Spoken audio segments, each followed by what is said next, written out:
Welcome to the show No Instructions, where we meet with founders and interview them about starting and growing their businesses.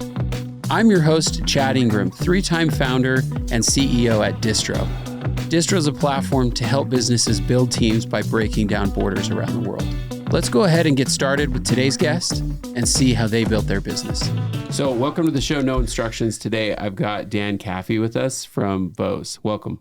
Thanks. Glad to be here. Yeah, cool. Glad we got, scheduled. Your schedule's crazy, so is mine.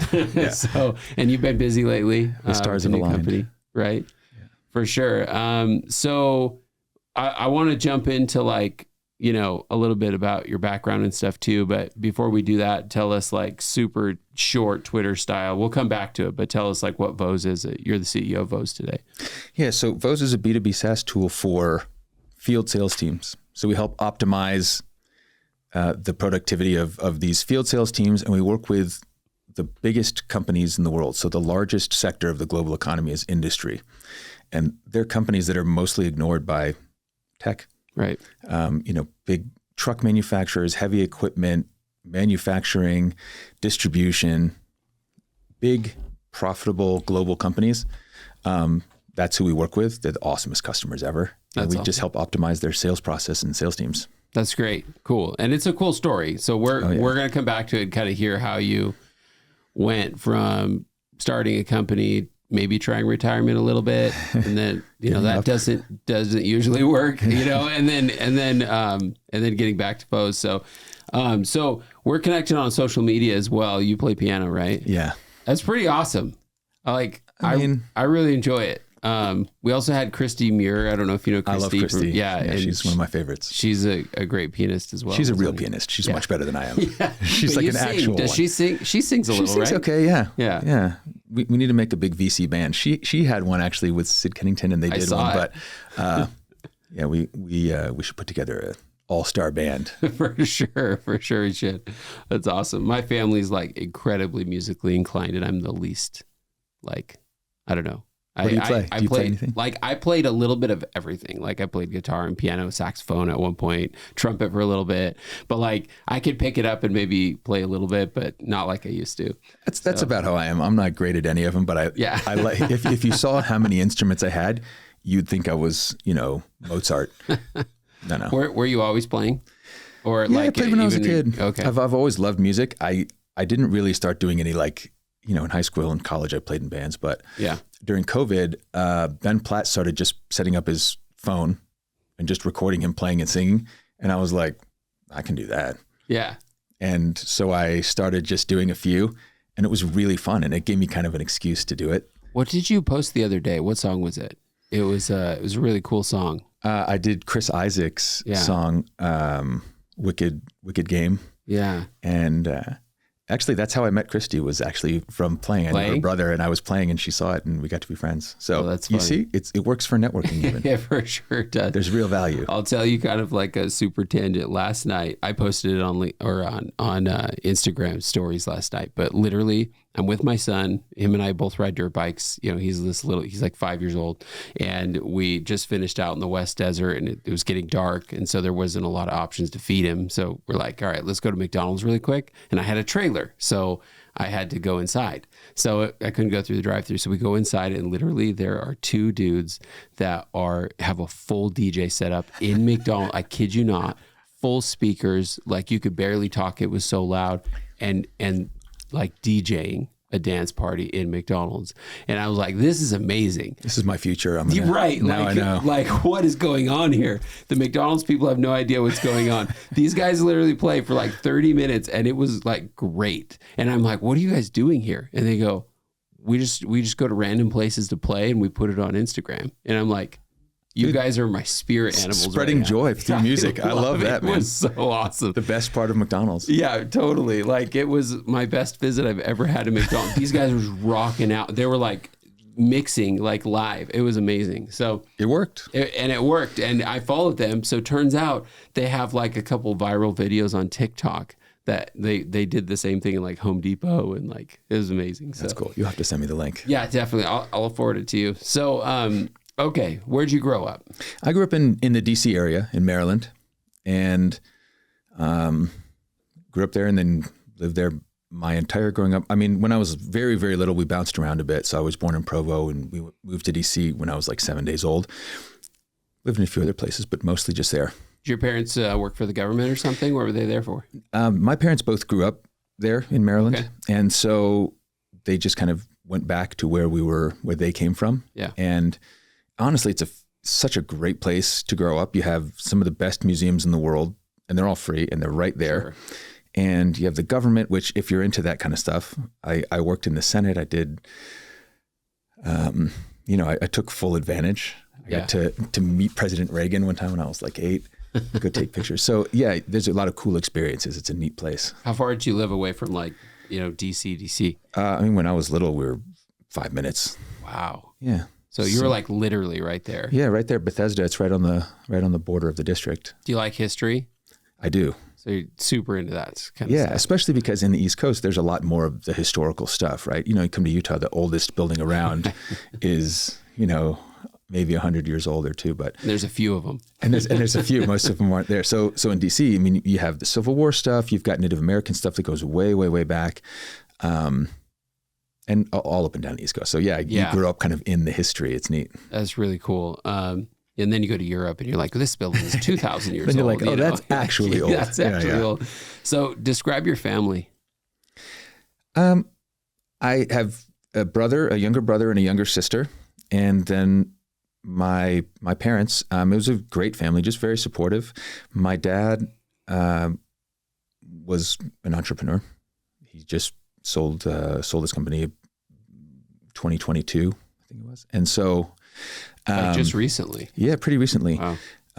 And so I learned a lot about that from my dad and his business partner, who I spent time with as a kid.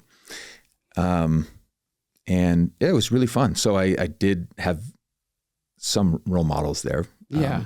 I never cared about business at all. Sure. But I was exposed to it. And I thought, what were you like as a kid? What were you interested in?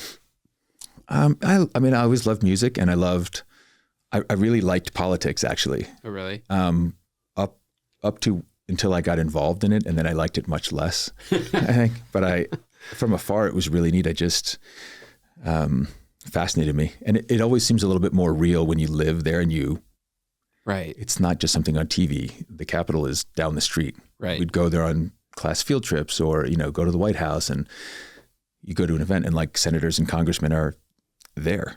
Wow. It's very cool. That is really cool. To me, but I'm a nerd, so. Yeah, I like it too. Like, how do you feel about it today? Do you think politics is something you'd ever maybe one day try, or do you like to observe from afar? I've gotten more involved, not to actually run for anything. I would never do that. You got to have much thicker skin, I think. Yeah. And that's coming from a startup CEO. Yeah. So I admire the people that do it though, because it's really a thankless job, a lot of it. And it's gotten so brutal and so kind of polarized that it's a really tough thing. And so I really respect the people that make the sacrifice to run. Right. And so I've been involved in some of the campaigns, not really partisan on both sides, just depends on who I like. Yeah. That's probably better. We could use a little bit more of that, I think.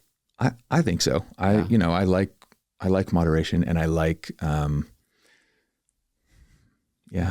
being beholden to any parties or any ideologies. Yeah, we have a lot of extremism today, I think, just like in any direction.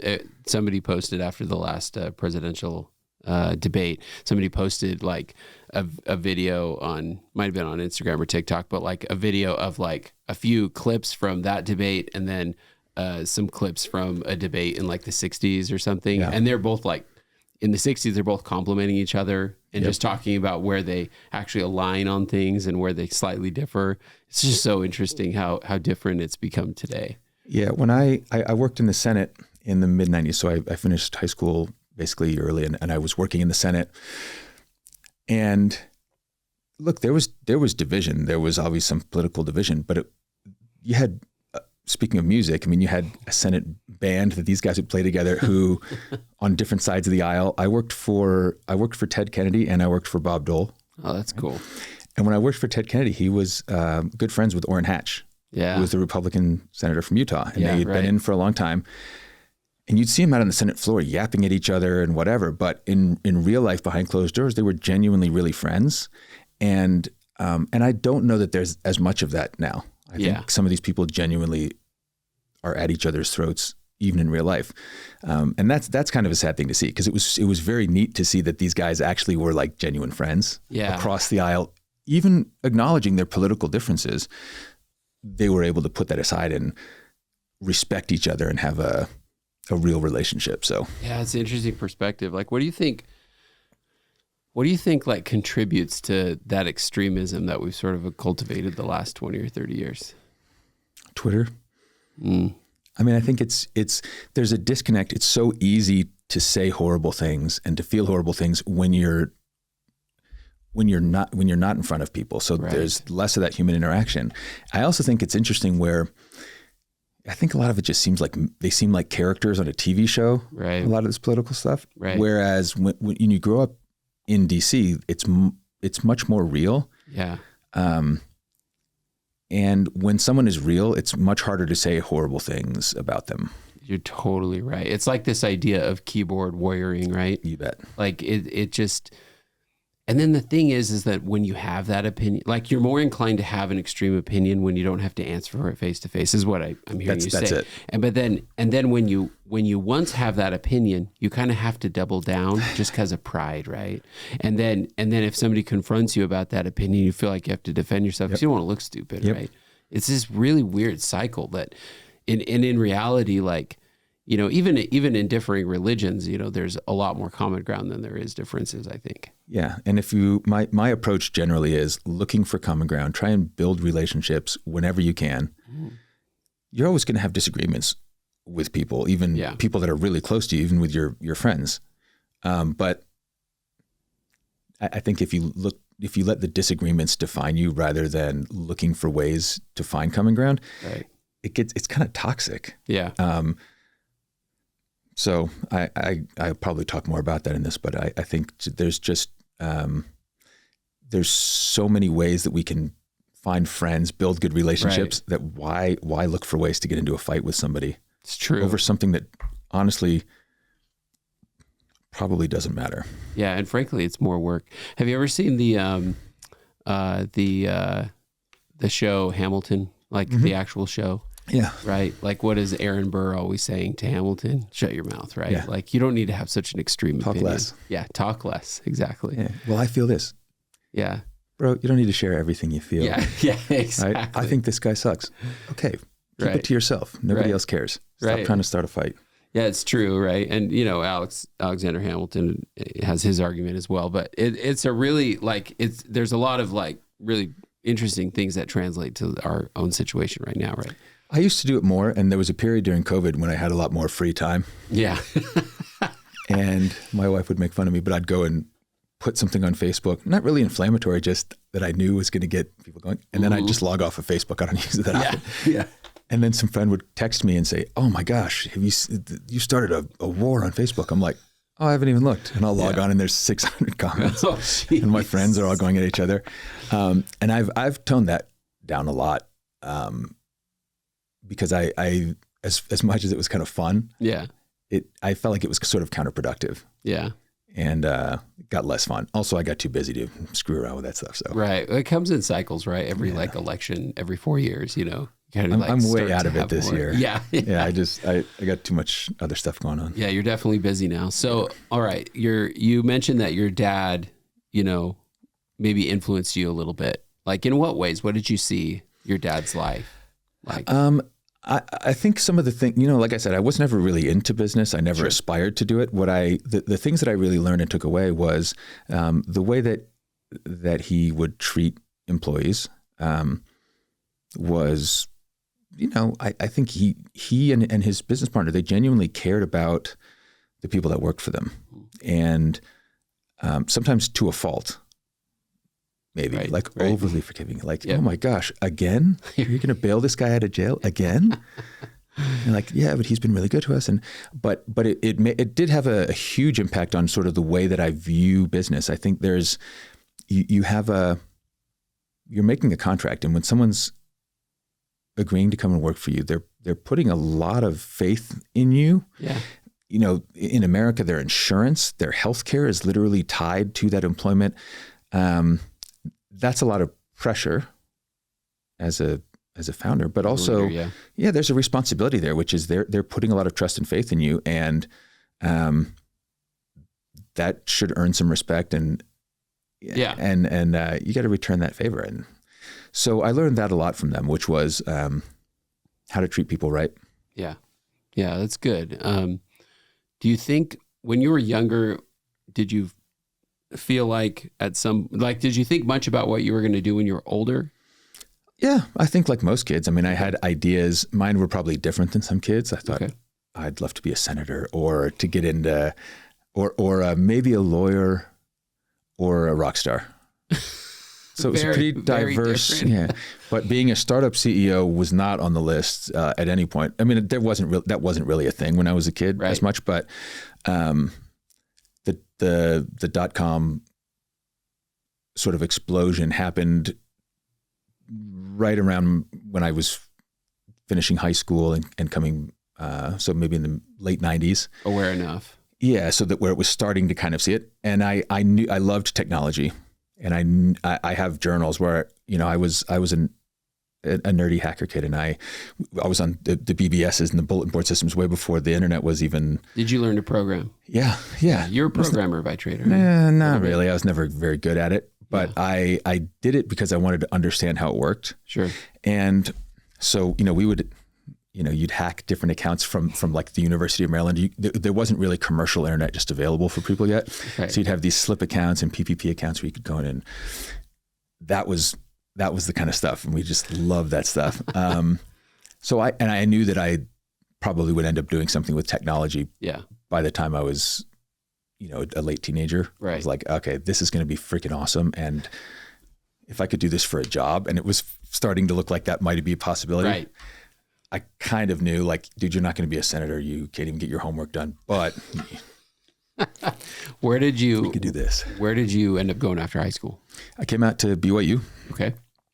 And lived in Deseret Towers. Was your family still out there? Yeah, my family was still in DC. Yep. And my parents are still out there, actually. Oh, cool.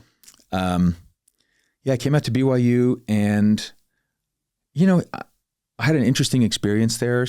I would say I didn't love some of it. Yeah. But the truth is, I met some of my very best friends to this day then. And did you know what you wanted to study at the time? Like, what did you end up focusing on?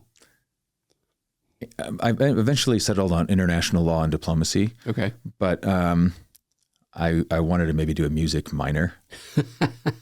You're still the same person today. Kind of. You still care a little bit about that stuff. It's interesting, and definitely music's drawing you in. Yeah. Every few years it goes in cycles with the music, and it just sucked me in. It's cool. I think, you know, music at BYU's like a top school for that stuff. You can't just, music program. You can't be like a screw around guy and be in the music program. You have to be like at a much, much higher level than I ever was. Right. So I did 1 or 2 classes in like experimental music and digital stuff. And then I was like, I can't hang with these dudes. These guys they're just so much better. This is too intense. Yeah. All right. So what do you do after school? So I went on a mission to Honduras, which was amazing. Yeah. Came back. Have you been back? Have you ever visited? I have gone back, not to my mission. I've gone back to like Roatan on a cruise. Oh, okay. I mean, it was the most dangerous country in the world. Yeah. Especially probably then, right? Like, well, even up until 90s. I think El Salvador took it over, and now they've dropped down. So I think Honduras may have regained its crown as the most dangerous. So there's that. I'm not really scared. I travel to dangerous places all the time. Sure. So I think I just haven't been back. And I wonder, there's a part of me that wonders, like, is it just because it was such a cool experience? Am I afraid to go back and like ruin it a little bit? Yeah, I'm like, oh, it's not great. Because I loved it. Yeah, I loved the country. I went to Colombia, and not the same, but same sort of region, and similar food, and it just it's wonderful. I don't know. It just like it's a cool. I feel blessed to have had that experience for sure. I think some people connect with the culture in different ways, and some people don't. And I there are certain cultures and places that I've lived that I've just really connected with and formed a bond with. And that was one for me. I more so than some of the other folks I met there who just never quite did. For me, it just clicked. Yeah. I grew up speaking Spanish. I went to, my dad spoke Spanish. Cool. He majored in Latin American studies for undergrad, and I went to school in Spanish, elementary school. Did you really? Yeah. That's really unique. And when I was a kid, we'd go to church in Spanish. I was baptized in Spanish. Really? So this is like a real thing. So I grew up in LA, and I mean, we're a minority there, right? Yeah, you know, and so there's a lot of like Spanish speaking going on, and it was cool to come back now. You know, Mexican Spanish is very different than like Colombian Spanish, but you know, I'll call it worse maybe. But like you get by. Yeah, but you get by. But here when I moved to Utah, it was just kind of hard to get as much out. But do you find yourself still speaking it sometimes? I do, and I love languages because I grew up bilingual, and so I've continued to study languages, and I've lived in different places. So on my mission, since I already spoke Spanish, I wanted to learn a language. So I took, this was in the olden days, right? I took like a book, an actual book, and cassettes, yeah, cassettes. And studied German. And then I came back and lived in a German house at BYU, which was basically an immersion thing. Then I went and lived in Germany and did work there, and then I was, post-Soviet Eastern Europe was kind of my focus in school. So I went and lived in Russia teaching English and lived with a Russian family in Moscow. Wow. And, I got relatively functional at Russian. I can still, I've talk about it, but I've gone back and done stuff there with the State Department and I was going to say there's probably a lot of job opportunities back in DC for you if you there's some stuff. So I was never, I was functional at it. It wasn't great, but it's something I love. So I still will practice that, all these languages. I'll get Duolingo, and I have that's cool 800 and something day streak now just to keep things fresh. That's awesome. I started learning French a few years ago. That's really awesome. Yeah, it's funny, like once you start to understand like the ways to speak another language, like understanding the basic. Yeah, exactly. And right, how do conjugations work, it becomes a little bit easier. Yeah. But I've heard Russian is wild. It's wild. It's easier in some ways than some, once you learn the alphabet. Right. It's a fun language. That's another country that I really kind of, a region that I had connected with. And that's cool. So, yeah.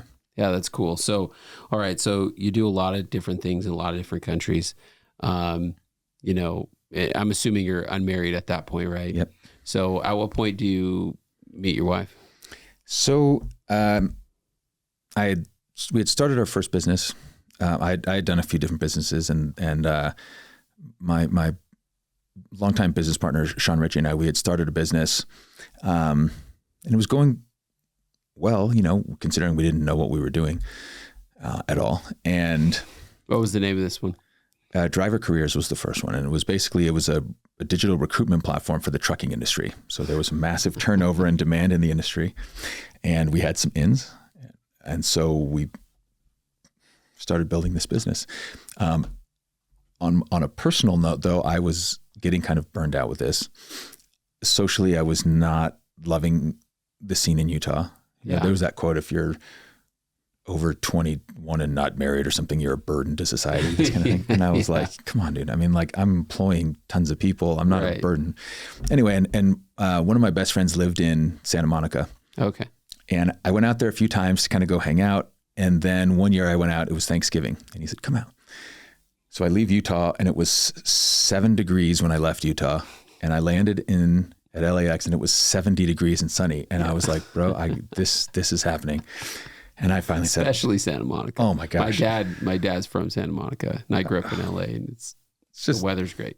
Weather's perfect. Yeah. And so I started going out there, and I said, hey, find me a place. And he did. And I moved out there. So I was flying back and forth a couple of times a week, actually. But, and that's where I met my wife. Okay. So, in so Santa she's Monica. from California? No, she's from the East Coast also. So that's one of the ways we connected, is that we were these two East Coasters out there at the beach in Santa Monica. And, the East Coast superiority complex, we just kind of like, hey, are we better than everyone else here? Yeah, I think so. Yeah, that's true. We're definitely more educated. Absolutely. She really is. She was working for a textbook publishing company. So like the nerdiest thing ever. Yeah. And I was like, oh, that's so hot. I love that. It's so hot. So, okay. You started this company, I don't know. It's kind of interesting with people that start companies and sometimes they're married prior, sometimes they're married during, and it's a very different experience. How was that being an entrepreneur, kind of living a crazy life at the time, relatively young still, and getting married, like how was that? It's really interesting because, I've always worked with co-founders. And so Sean and I mean, in a lot of ways, we functioned like a married couple. We had started this together. We spent all of this time together. Sean got married first. Yeah. And so that started a little bit of a separation there. And then when I got married, and I had also been gone. So I was only coming in a few days a week. I had a house here. I had my place there. It was turning into a whole thing. I got married at the end of 2007. So we moved back from California. We got married. And you may recall the end of 2007, beginning of 2008 was it was wild, economically disastrous, right? So the beginning of my marriage, they always say the first 6 months is the hardest.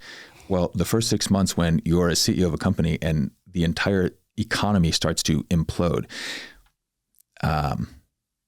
So our business was doing okay. We had just gotten married and moved back to Utah. So I moved, we all moved out here. Right. End of November, December. And then in February, everything started imploding and we lost, one of our biggest customers. It was just like, and this wasn't a venture-backed business. These were all bootstrapped, profitable things. So there's no like, we have to go raise more venture money. We'll be fine. We have runway. Runway. Yeah, right. That was never a thing. I mean, we'd be like, if the check from our biggest customer hadn't come in, Sean was the CFO. I'd be like, do you need to fly out to Phoenix and go find the lady and take her flowers and come back with a check, or there's no payroll, right? And this happened like a few times. So that's the kind of situation we were in. And so I was under an incredible amount of stress. How old were you at the time? I was 29. Young. Yeah. I mean, and I it's a tough thing because how much I hadn't been married very long. I don't know how to do that either. Right. And I'd look around and I'm like, this business, I just, and this guy, I just took on the responsibility. I have a family now. I've got a wife, I've got this stuff, and I'm about to go bankrupt and lose everything right after we get married. I mean, it's this, and all my employees are going to be screwed. And I'd look around and you see like Lehman Brothers, right? Dick Fuld, they called him the gorilla of Wall Street. Yeah. His company disappeared. Lehman Brothers, they can't even figure out how to stay in business. How am I going to do it? I don't know anything. I'm a diplomacy major. Me and Sean, what in the world are we going to do? And we were on track, to be completely out of business. I think this was February when it hit the fan. We were on track to be like out of business by May at the latest. Wow. Yeah. I mean, so. Do you feel like you were telling your wife this at the time? I wasn't. Or were you just trying to insulate it a little bit? I was trying to insulate it. And that created a lot of tension. And I think for her, she's like, this guy doesn't even like to work. I mean, in our context, whenever I was in Santa Monica, I didn't have a job in Santa Monica. We're just hanging out. And in Santa Monica, nobody has a job. Everyone's kind of hanging out, right? They did a movie 3 years ago and they're driving around in their Porsche. So she was like my full-time focus. And then it come back. One, I'm as a CEO, and then all of a sudden it becomes more than full-time, and even the emotional toll that was taking was enormous. So it felt very disconnecting, and she didn't have a lot of friends out here because she had just moved out here. So it was really tough on her, I think. And I wasn't sharing really much of it at all about what was going on. And I think that was brutal. Do you remember, Kalen Sharp, maybe? He started Dev Mountain, sold it some time ago. His wife started this like group of women called the, and it's not always women, but in many cases it's women, the hidden co-founders is what it's called, I think. The startup widows. Yeah, literally. And it's interesting to hear like their perspective in the story. And sometimes my wife will talk to other wives about how wild it gets, and it's hard. It's definitely hard at home. Doing this is hard on families. Yeah. It can be. It can be really hard, and especially at the very beginning. So this was at the very, very beginning of this whole thing. Right. And it was a bunch of other changes also. Right. So we also were moving to this new place. There was a lot of that. But we turned it around, and by the end of the year we were on track to be on the Inc. 500. Wow. And that year in 2008, when we would have been dead by May.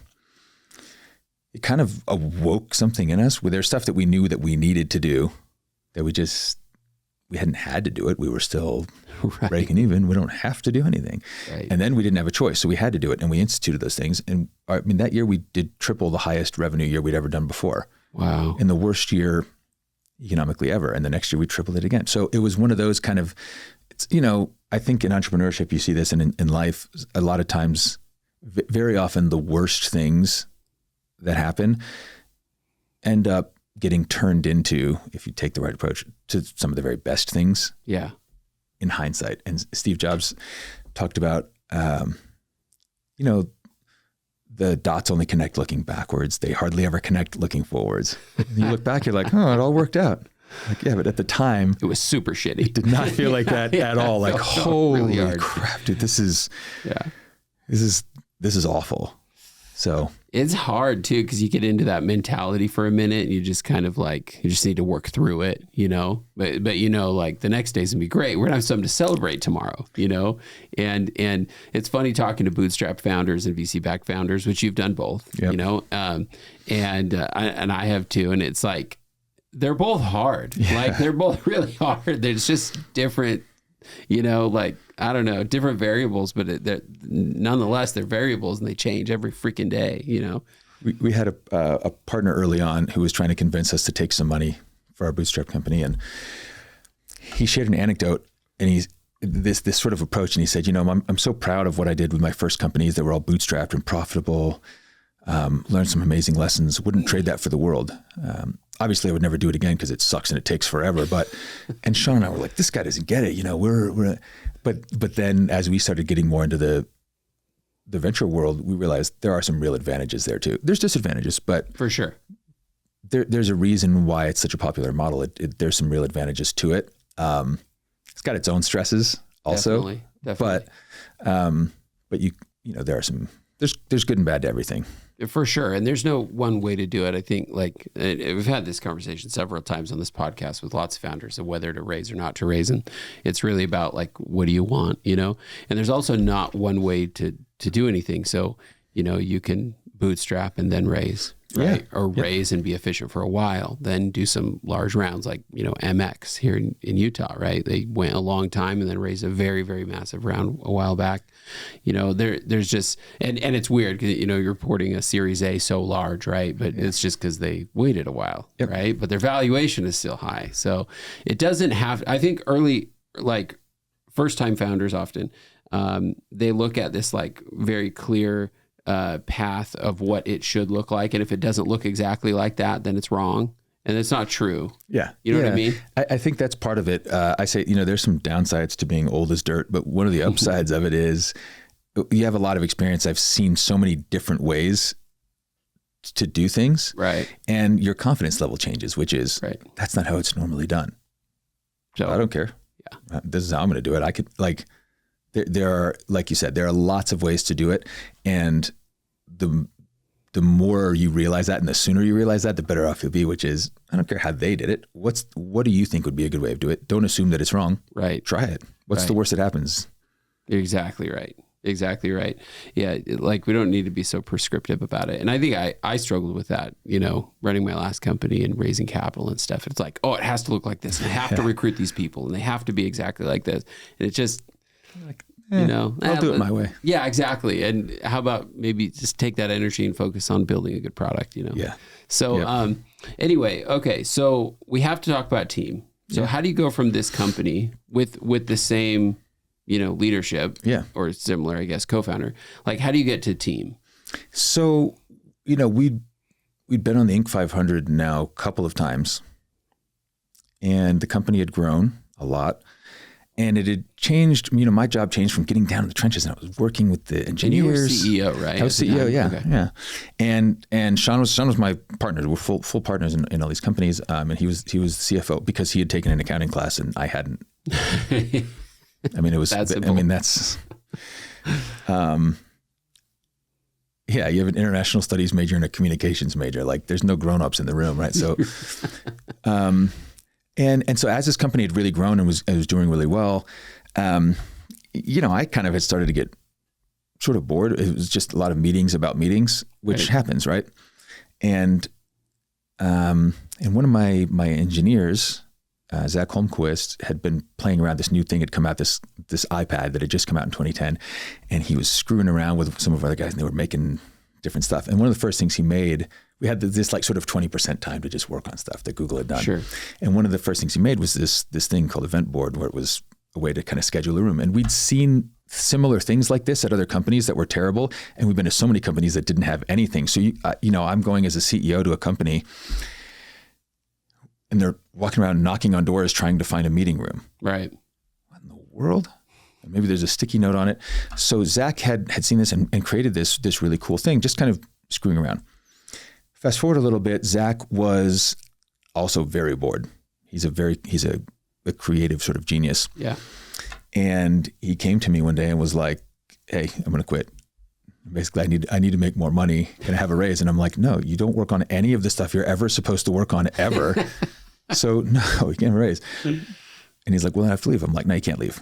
Not accepted. So we'll start a company with this iPad stuff you've been working on. We'll partner and let's just start a new company." So we started. It's almost like you incubated it out of. We incubated. We just spun it out of there, and really, and then we just ran them all kind of together for a while. It was sort of a skunkworks division of the business, right? And then we spun it into a real separate business, and ran it like that for a few years, and then it started to get some traction. We made a bunch of other things besides just the event board, sure. But the event board was the first one, and it was the one that just kept getting traction, and people we'd just put it in the App Store for free. And then we'd get support calls. I remember there was a support call from like Shell Oil. Were you rolling it out like as theoretically an iPad app, right? Yeah, like was just that an the iPad first app version? Yep, because there was no store, there was no SaaS element. It was just to make stuff for fun. And the idea that we had with this Skunkworks was, this is a really great team, and I'm sort of just venture funding it. This was the first time, right? Like it doesn't make any money, but we had lots of money anyway, so it was fine. Yeah. And something out of this will probably make money because there's so much cool stuff here. And it turned out to be true. But the event board piece was just kept getting traction, and we'd get calls. So my brother-in-law Scott calls me one time, and he's like, "Hey, you know who's using your thing is I think it was Twitter. He was out there selling for Dine." Yeah, and I'm like, he used to work at Facebook. He was at Facebook before that. He was at Dine, so he was out in the Bay Area, and he'd call me sometimes and be like, "Hey, these guys are using it." I'm like, "The dumb calendar thing? For the wall? Yeah. At Twitter? Yeah, they have it there. I'm in the lobby." I'm like, "Oh my gosh." So we'd get these calls, Shell Oil, how do you integrate with this? And we're like Shell Oil's using this? So, and Zach started slowly poaching more people from our main company because everyone wanted to work on it, and Zach's really fun. So right. He would drive me nuts, but on the other hand, it worked out well. So we put together this really good team, and it needed like a full-time CEO. And so I asked Sean to go find one, because Sean was very good at networking. He always was. He still is. It's like, he loves it. And that was like one of his sort of superpowers. Yes. So he went out and he brought in a couple good candidates. Scott Paul was one of them we talked to because we were working with him on some other stuff. Had he already sold his company? This would have been before, huh? Yeah, I think it was before. I was trying to get him to just bail. And he was doing some I didn't even know about this, but him and Kyle Muir had started this iPad case company. That's how we got to know them, because we needed cases to mount these on the wall. So that's how we met Kyle, and that's how we met Scott. Utah startup discussion, this is right? Old. This is a while ago. Before Power BX, before all this. Yeah, it was called, I think it was literally called iPad enclosures. Right. So we knew them. And so, but we tried this, and Sean found a few other folks, and nobody didn't work out. Yeah. And so, and I think Sean was bored of being a CFO, and it was the whole time. So I'm like, "Why don't you just do it?" And he was like, "Okay." So Sean took over as CEO, and what we needed was venture to go raise actual venture money. So not just me funding it. I was very good at making money. The idea of going around and begging for money didn't seem like my forte. And I didn't know anything about it. Sure. Sean didn't really either, but Sean wanted to. And so he is the one who actually went out and started meeting venture capitalists and knocking doors. And this was roughly what time frame? Probably 2013. Yeah. Okay. Or so. So we started it in 2010. Sean took over in 2013. And it was an amazing thing. He came out and he's like, "Oh, we've raised money from The very first pitch we did was to Greg Warnock at one of their companies. And it was it Mercado yet? It was, but this was to one of the sort of smaller divisions. We'd known Greg for a long time. Yeah. And it was one of the worst pitches ever, right? I mean, it was like a 45-page long deck. Oh, shoot. I don't know. I don't know what a deck's supposed to look like. And it was going on, and Greg's kind of looking. And then we got to this one part, and Greg's like, stop. That piece is the good piece. Just do that. Throw away the rest. I'll fund it. So we got some there. Wait, so he was on team? He was the very first outside money that we brought in. I knew about Origin. Yeah, this is way before Origin. Yeah. Wow. And so I've always appreciated that. And that was Joe Grover was the one leading it at the time. Joe Grover, yeah. So we did that, and then Sean took over, and Sean goes out and he comes in one day. He's like, "Oh, we got Google Ventures." You mean like Google Ventures? Google Ventures? Yeah. What? What are you talking about? Wow. How? I don't know. He networked his way into something with Google Ventures, and it was back when they were making small investments, but symbolically, like, they were not making a ton of investments in Utah or anything. Or at all in Utah. Yeah. Yeah. I mean, this was before there was all this, you talk about Silicon Slopes. Right. It was like a poster in Josh's office. Right. So Sean just did an amazing job of doing that and brought those in. And that's how we got into venture capital and was Sean out there knocking doors, taking the rejection, doing it. He put together a great team. So he brought in Mark Warnberg from Zeta Ventures, Origin, Graycroft, Nokia. Yeah, did Brent Hill do that? Yeah, it was the first deal that Brent did in Utah. So he had just moved here from Chicago to Park City. So I had met you guys. You might have been there, maybe, but Brent was in our Series A process at Jump, and they were like the last three or so, and then we got two other offers. But anyway, they invited us to one of their Park City like offsite sort of meetups, and team presented. Yeah. And this was in like 2017 or something. Yep. And it was cool to like hear that story, and it was really cool. So yeah, it was a really great experience, and I'll always be, I think, Sean and I have been partners in different things for 22 years, I think. Mm-hmm. But he, that was a piece where he really helped open up that venture capital world. And so by the time I started really getting into that world, I knew a bunch of folks. Yeah. And so that was great. So it worked out really well. So team grew to how many people would you say were there? It was almost 100, I think, probably around 100 at the time we sold. And were you a board member ever? Yeah, I was more like the chairman after. So Sean came over, and so we were I stayed on the board the whole time. Okay. I mean, there's something to having the founder still involved, but not very involved. So especially at the beginning, I pulled way back because to transfer that over, you can't have the other person still around. Was there ever a point that you did take a day-to-day role there, or? I mean, I was the CEO for the first 3 years, but that's true. It wasn't very day-to-day. Yeah, that's true. It was a much smaller company. We hadn't raised any money yet. What did you do with your other business? So that's why I stayed. That's why I needed a CEO, because our other business was much bigger. So, and so I stayed on there, and then I was just sort of on the board with team, and it was great. That's awesome. And team ended up being a great story. Yeah. So we'll go to the end kind of, and there's also an interesting like after acquisition story. I think with team a little bit, right? Yeah, there is. So team gets acquired by WeWork. Yep. Right. And did you guys initiate a process, or did they approach you? They approached us through one of our board members, and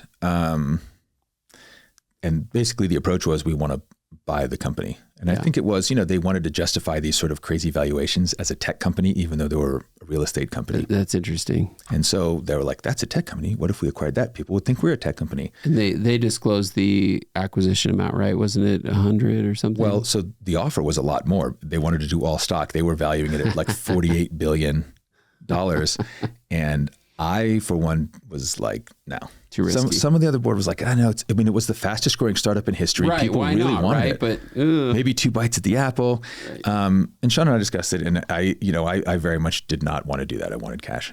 And trading illiquid private stock that you control for illiquid private stock that you don't control, correct, is not a great deal unless you're in dire straits, and we weren't. Sean had gotten good term sheets already to continue. So, and the board got on board and supported, and and got it done. Yeah, it was over 100 million, and it was a great deal. And then 6 months in, Sean gets canned. Yeah, right. I've talked about this story. It was great. I didn't even meet Sean until after I had sold my company, and COVID was kind of like finishing up, and then we went to lunch at some point, and it was good to like hear his story, you know, and it's like huge success, but also a huge success can still feel a little painful. Yeah, I think the pain there was more. I think that's kind of his thing of the getting canned. That's a painful thing. It never happened to him before. He'd never had a job before, right? I mean, so that wasn't great. I was super excited about it because we already had sort of our own fund on the side, sort of a joint family office, and I'm like, good. Now you can finally help do this stuff, and we can do this for real. Yeah. Well, why'd you want to work for that idiot anyway? Right. And it ended up working out great. That's fantastic for everybody. So. And shortly after that, WeWork imploded. So he dodged a big bullet, a huge bullet. So this is part of the post-acquisition story, right? Like, I mean, they buy you guys all cash, right? Great win for everyone. A lot of great employees. In fact, really good employees. Sean at some point picked up Blue Matador, I think. Yeah. And Blue Matador is like small company now, but customer at Distro, and we work with Tom. Mm-hmm. And Tom, I think worked at, there was a lot of really good folks. Some that went to Pluralsight eventually, I think. Yep. Yeah. So Sean had been building the company that became Team and all this, right, for years and years. So we'd built a really good, there weren't that many cool companies back then in Utah. Right. I mean, we were in the Sweet Candy building. We had this amazing office that we'd had for years, and there were no other cool companies at that time. So, and we'd always made an effort to try and be cool. Our thought was, the best people can work wherever they want. So why would they work for us? And if you don't have a good answer to that question, you're going to end up with a bunch of crappy people. And so we tried, even at the very beginning of these companies when we had no money, we'd hear about these companies in Silicon Valley who had snacks for their employees and stuff. And we're like, well, we don't have any money for this. So there's a store out on the west side called NPS, I think. We called it secondhand snacks.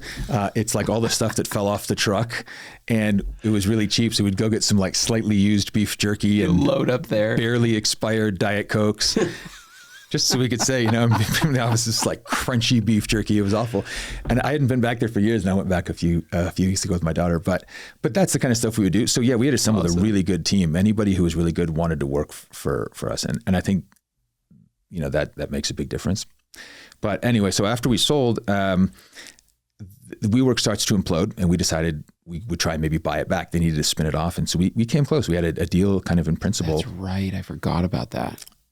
A pretty good deal. And then shortly before, it was like right about to come together. And then SoftBank stepped in, and we're like, hold on, let's run a real process. And so, that's another one we dodged a bullet. The company that acquired it closed like, I think February of 2020, like a month before every physical office in the world closed down for the next few years, meaning they were not spending a ton of money on. Right. They weren't going to add anything. Yeah. That's for sure. Our overcrowded conference rooms, there weren't any. Nobody was in office. Right. So that ended up being kind of a blessing in disguise too. Sometimes luck comes into play a little bit, and then some critical thinking in addition, right? So timing. This was a lot of luck. Yeah, timing. Didn't feel like luck at the time. It did very, very quickly after. Like, holy cow, we did not know the world was going to implode for a year. It's crazy. I like every once in a while, you still see remnants of it. Like you'll be at a store or something and see like an old sticky mark of like an arrow. You're like, did we really this far apart? Stand 6 feet apart from strangers? Like, it's wild. It's like a distant nightmare. So what did you do? So you guys, made a good amount of money and stuff, and you're hanging out, and then the pandemic happens.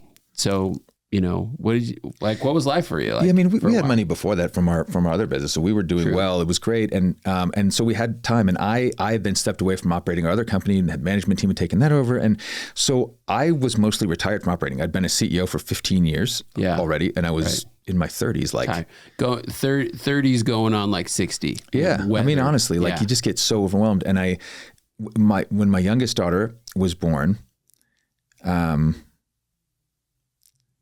in the hospital right after she's born, and I got a call. I had to leave the hospital where my daughter was born and go deal with some bullshit. And it was one of those things where I decided then, like, this isn't going to work for me. Yeah. At this point, I need to make some kind of a change. Yeah. And so within about 2 years, I had kind of transitioned out of having to operate any of this stuff. And I took a few years really, and we traveled around. I got to know my kids again. Yeah. And we traveled around the world. That's a thing. Like it really was. I mean, my youngest, like, I had never even talked to her. She was 2. I was so busy and had to have a time to sort of bond. Yeah. So I felt like that was a good move. And we traveled around the world. We went to all over Asia, all over Europe, awesome. Did all kinds of stuff. And it was a really great time. My wife has a travel Instagram about traveling with kids, 3 kids travel. That's and awesome. We started it around then.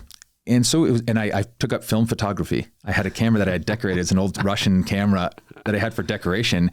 And one day I was like, film, like old. I'm like, I don't know how this works. And I never Did took. you have to like learn to process the film and everything? Yeah, I went on YouTube and learned. I didn't learn how to shoot the film. I mean, I shot film when I was a kid because I'm old, but not in a real camera where you had to know I didn't know any of this. You use the disposable ones, right? Yeah, exactly.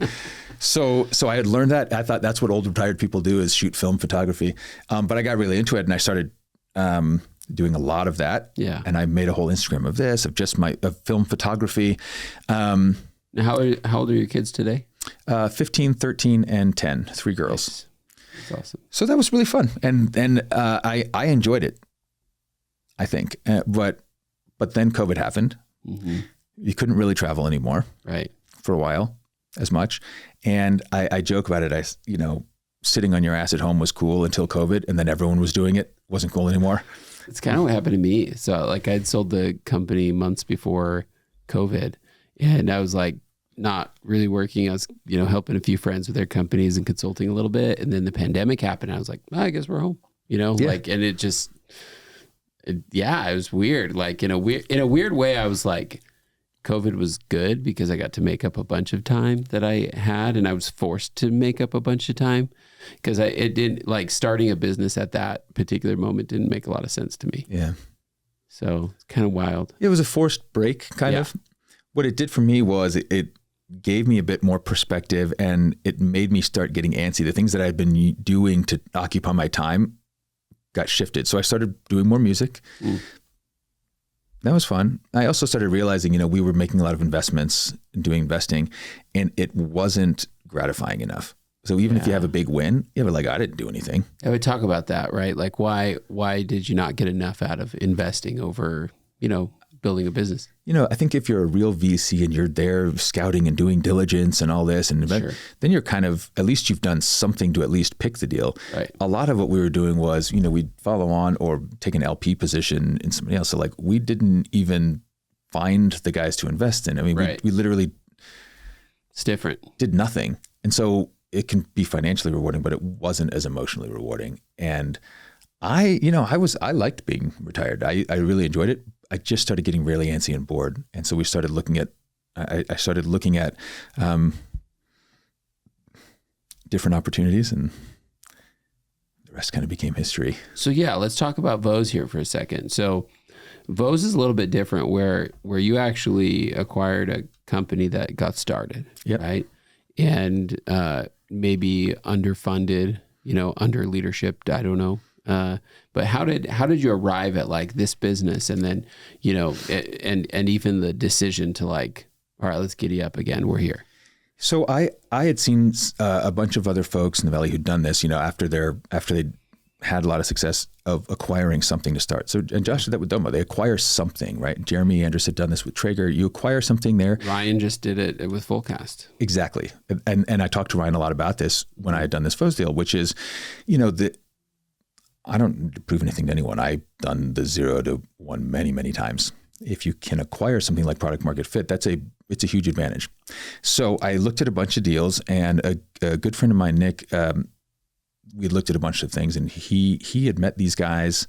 It was two older guys that were brothers, and they'd started this company, and he's like, we should talk to them. And it was really interesting because they had a couple million in ARR.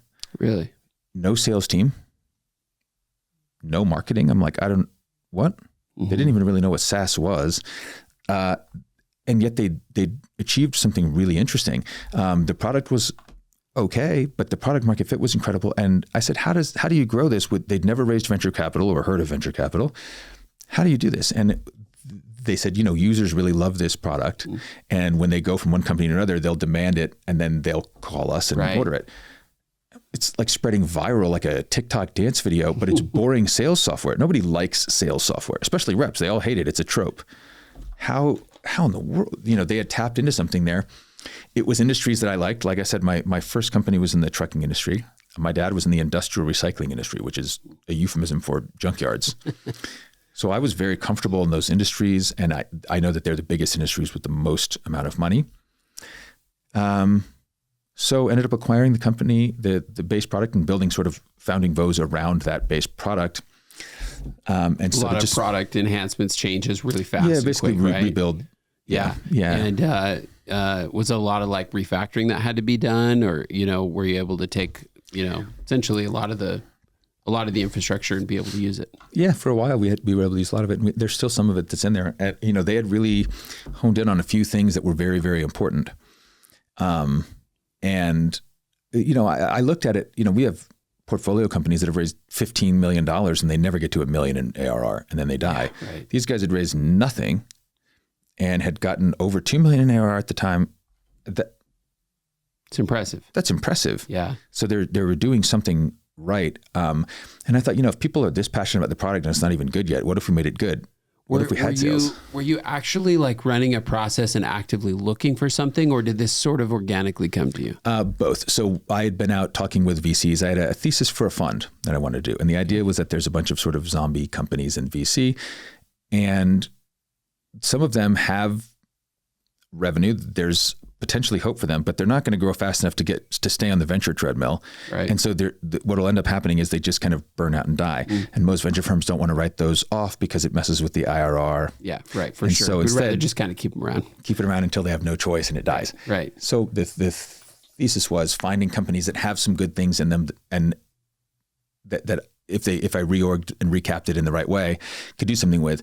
Turns out in venture it was really hard. They had a much harder time letting go of those companies. Right, exactly, because then they have to report to LPs that it didn't go great, right? But like I think there's a huge advantage. In fact, there was a company that was potentially going to sell for parts, right? Like and it wasn't that there was no value. It was just that they were off this VC treadmill, right? Yep. And if you don't hit the milestones properly, you're not going to do very well.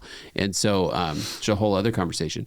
But like a founder and an acquirer came to me and they're like, hey, well, what do you think about this deal? And I was like, I think you go to the board, and the investors and say, take a very small amount of money in lieu of, and that way you can keep it and keep roll it alive. Yeah, exactly. And you still have some upside. Like a lottery ticket. You get to keep a little equity. Yep. If it pops, great. If it doesn't, it's going to die anyway. Right. That was basically the proposal there, right? Yeah. And it's worked out great. And a lot of it was just bringing in the right team. Yeah. And so I want to talk about that. Yeah. Because I've met a couple of your team members, including Agnes, who's I think a product leader. Yep. And if I remember right, she was at Divvy. She was at Divvy. And worked with some of my old team members that went to Divvy. Super impressive, right? I was just at coffee with her this morning. Oh, did you? Yeah. How do you think about building that team and assembling? Did you just like move right away, or how did you think about building out that team right away? The way I looked at it is it's a bit of a stepstones, which is, so the first person I called is a guy named Dave Freeman. So he had helped me build previous companies. There's certain people in a company that are very specific roles. There's other ones that are more like stem cells, right? Which is they can pretty much turn into anything. Right. And at the very early stages of a company, you need those people who are just able to just get shit done. Right. And they're like employee entrepreneurs almost. Yeah. Yeah. And he's one where I had a very good relationship with him. We had worked together a lot in the past, and I called him. He was the first guy I called, and I'm like, hey dude, I need you to come do this with me. And it didn't take too long. And he was like, yep. All right, let's do it. And it was, you really just need, I needed a right hand. Yeah, for sure. Guy. And so that was great. And then once we had him, that helped to bring in some others, and he had some other people and I had some other people. Right. Again, I have a pretty great network through my own people that I've worked with and through Portcos and other things. And then we just started kind of gradually increasing. So we get this guy that'll help us get this one. And if we have that one, that'll help us get this one and this one, this one. And we keep kind of, in fact, I just connected with somebody else you guys recruited recently who was working as a engineer at another startup and just joined you guys. Steven, I want to say is his name. Yeah. He was working with Woody. Yeah, that's right. And he sent me a message saying he was really excited about it. And he's great. Yeah. But that's the kind of thing. So it's kind of, you build that kind of buzz so you can have access, because like I say, the best people can work wherever they want. So you really, at the early stages, some of the folks can't even approach them. They're like, I'm not working at this. This is not even barely a company. What are you talking about? Right. So you have to kind of get to a certain stage, and then you can go to the next stage and you get this. So one of the first really big ones was Cade Kruger, who I brought in as a CRO and co-founder. Okay. It was about a year or so in. So how long has Voze been going now under your leadership? So it's about almost 3 years, about 2.5. Has it been that 2.5 long? years, really. Yeah. Wow. I guess it has been. It has been a bit. But it was a while before we really came out as kind of what we were doing. So you were kind of doing it a little bit underground for a minute. Very much, yeah. Because I'm kind of like remembering it a little bit more and more, maybe on social media in the last year or so. Yeah. Before that, we didn't really post much. It was underground, because you don't want to come out until you have something to talk about, right? For sure. And first impressions make a difference. And so Cade was an interesting one. You know, I was talking with some other candidates, and McKay Dunn, who's one of our first investors, who had just started Tandem with Alex and Jimmer. And he's like, "Hey, do you know Cade Kruger?"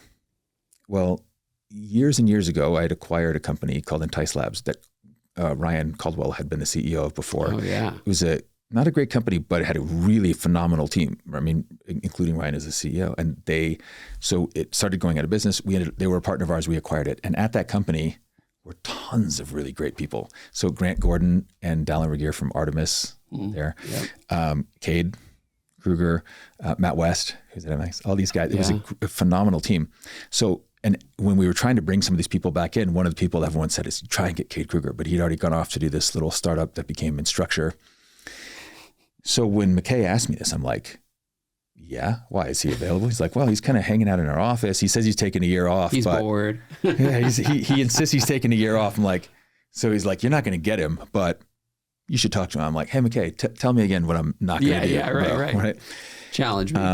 And so I reached out and we connected very, very well, just right off the bat. And it took a while to work it out, but that's a game-changing kind of person. And I've always had co-founders in everything I've done. So I needed a real partner. And, that was one of those pivotal moments.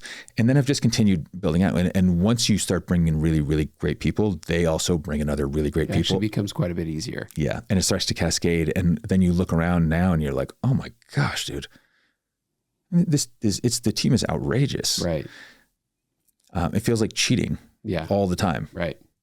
Then you just need to feed the beast with capital. Yep. Sales and, venture. So what are the next steps for you guys at Voze? We just closed our Series A. Okay. So this will come out in like 2 weeks or so. When are you doing a press release? I imagine we'll do it by then. Yeah, I'm sure we'll do it by then. Okay. That's exciting.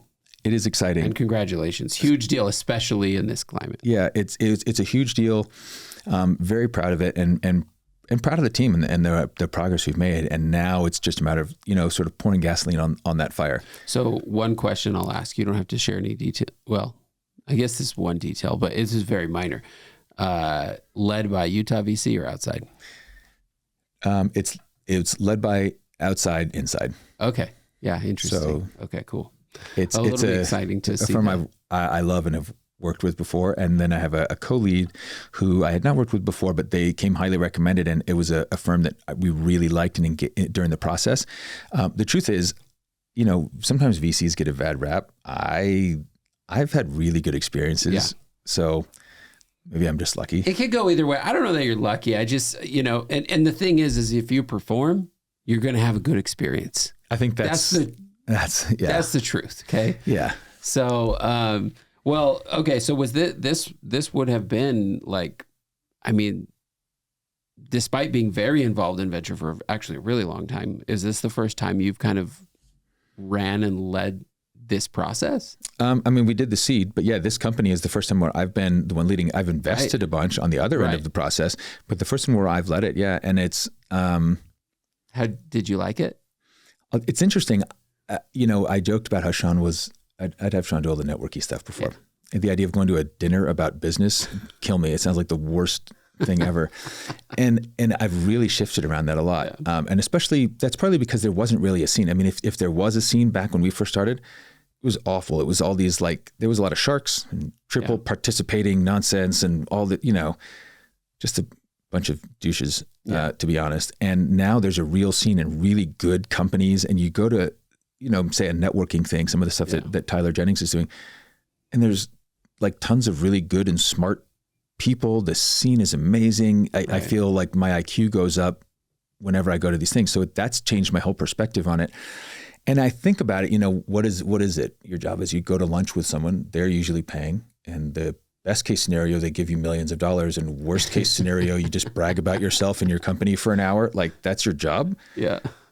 That's amazing. And you get to interact with, I've been doing a lot of VC stuff with some of our other investors over the past week or two, and just some of the people that I've met and learned from and gotten to interact with these guys. It's, to be honest, I went from thinking I'd hate it to absolutely loving it. Enjoying it. I really, really enjoy it. I look forward to going to the things, and a dinner about business. Sign me up, dude. I'm in. That sounds good. Sounds awesome now. So I've had a real huge shift there. That's awesome. Yeah. It's been interesting for me also to consciously go to more activities, and it's been good. You do have to psych yourself up for it. Yeah, you do. And it's funny, when the events, when they're night events and you've gone through a day of a lot of stuff, you're like, all right, let me take some deep breaths and be social again. You show up and you're in a daze and you're like, I can't. Yeah, there's days I can't do it, but for the most part, I've enjoyed that a lot more than I thought I would. That's super awesome. If anyone has a question for you and they want to reach out to you, where can they reach you? They can reach me at dan@voze.com. Perfect. And I'm on Instagram. Decaf is my personal one, and Decaf and photo. You do music. And I do music. So and it's enjoyable. I like it. It's at least enjoyable for me. I don't know. No, it's good. Well, thanks for coming on. I appreciate it. Thanks for having me. This was great. Cool. Thank you for listening to today's episode of No Instructions. Feel free to leave us a rating or review wherever you listen to podcasts, and subscribe so we can continue producing these podcasts. Today's episode was brought to you by Distro. Distro is a platform to help startups find, hire, and pay employees in over 200 countries. It's free to use. Go to distro.io to set up your free account today.